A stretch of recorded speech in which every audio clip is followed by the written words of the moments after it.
Membres du Fofo, bonjour. Comme promis pour certains, je vais poursuivre un petit peu la découverte de ma MPS, ma M950, en vous parlant aujourd'hui de sa transmission secondaire.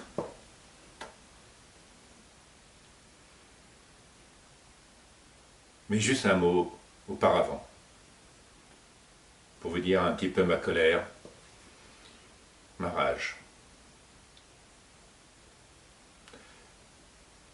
de subir ce que nous voyons aujourd'hui à quelques kilomètres de chez nous.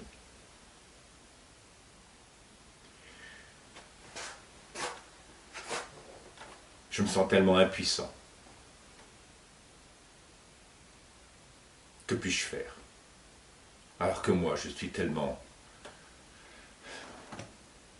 envie de liberté, de pouvoir toujours être sur cette moto et de continuer à découvrir le monde, à voir ses beautés. Et là, il y a l'horreur.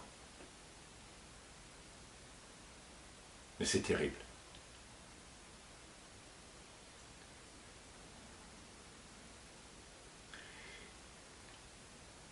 J'imagine que pour les motards,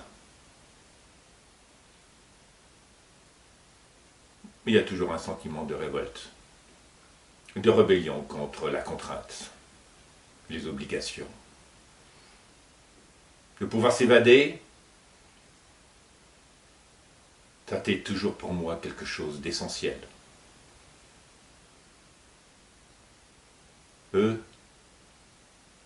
ils n'ont plus rien. Ils perdent tout. Je me sens si petit.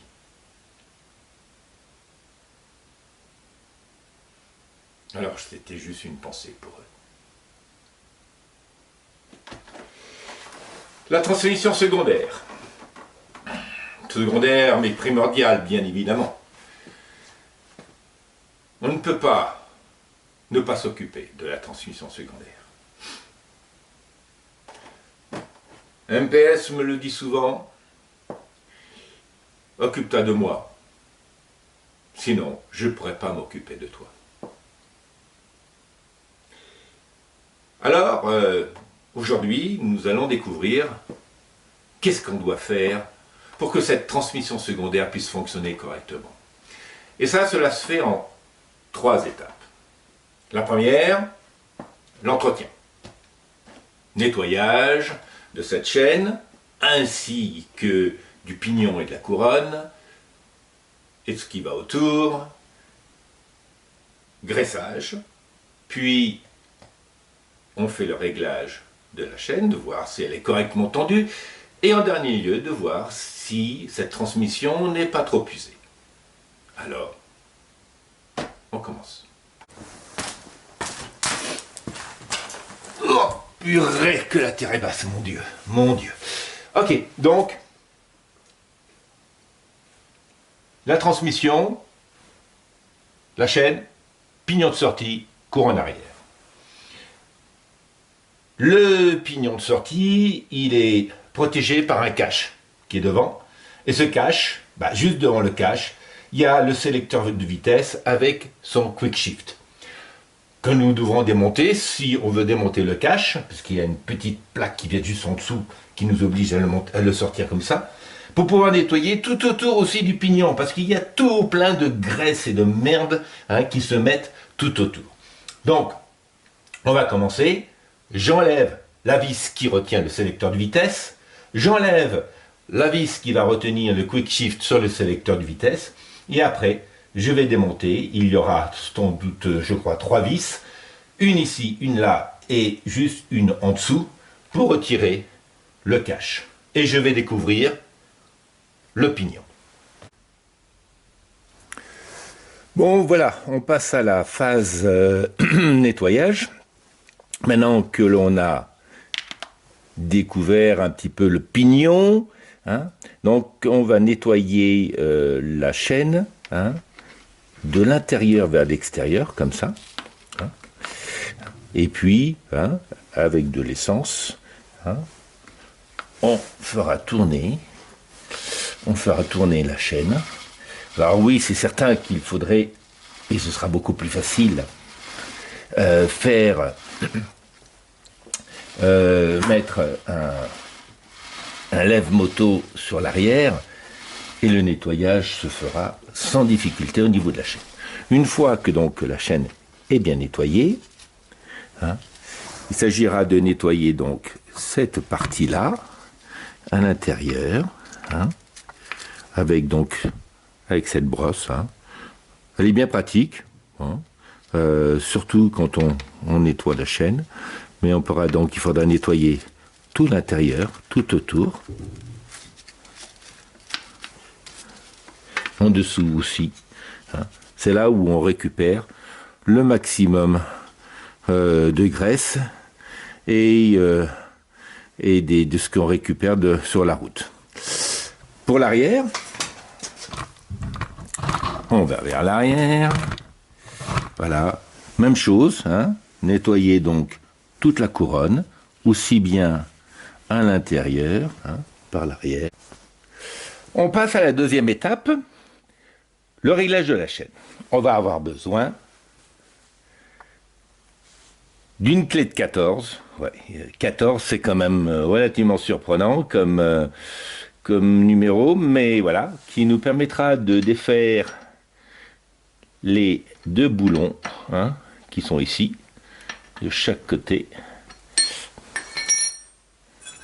Après, il faudra vous munir de ce crochet, numéro 2,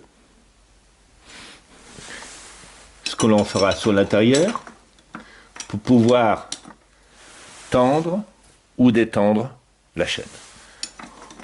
En faisant comme ça, et en appuyant, on va tendre, et en se mettant de l'autre côté, comme ça, et en appuyant, et en poussant vers le haut, on va détendre la chaîne. Donc les indications sont mentionnées ici, hein, et on doit avoir une distance qui sépare entre là et le milieu de la chaîne, entre 65 et 67 mm. Hein. Bon, j'ai trouvé que ça comme mètre, un mètre de maçon, mais ça fera l'affaire aussi.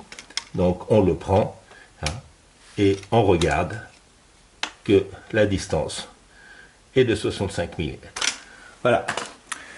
Une fois que c'est fait, on revisse les deux boulons. Alors, ne se serrez pas trop fort d'un côté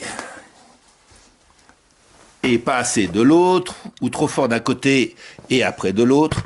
Hein. Vous y allez d'une manière équilibrée et vous fermez petit à petit, hein, comme ceci. Hein.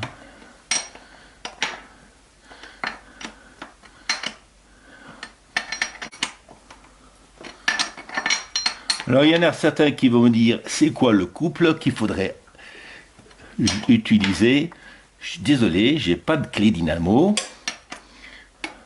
Je le fais par rapport à ce qu'il était quand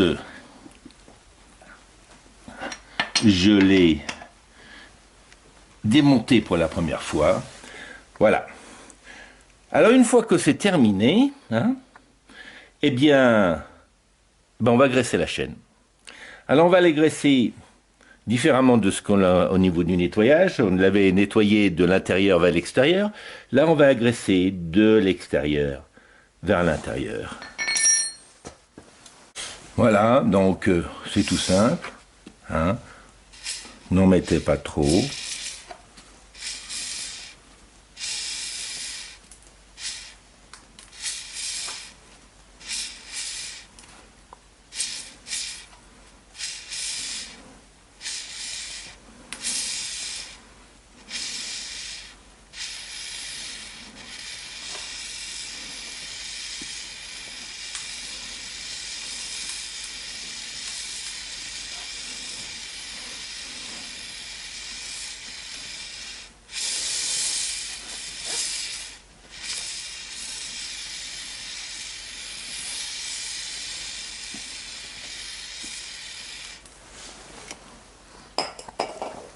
Une fois que vous avez graissé, essuyez un petit peu la chaîne. Hein.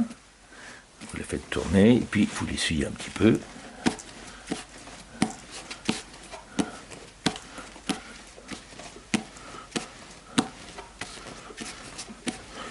Pour enlever l'excès de graisse. Voilà. Au niveau de l'usure, ça se passe sur le côté.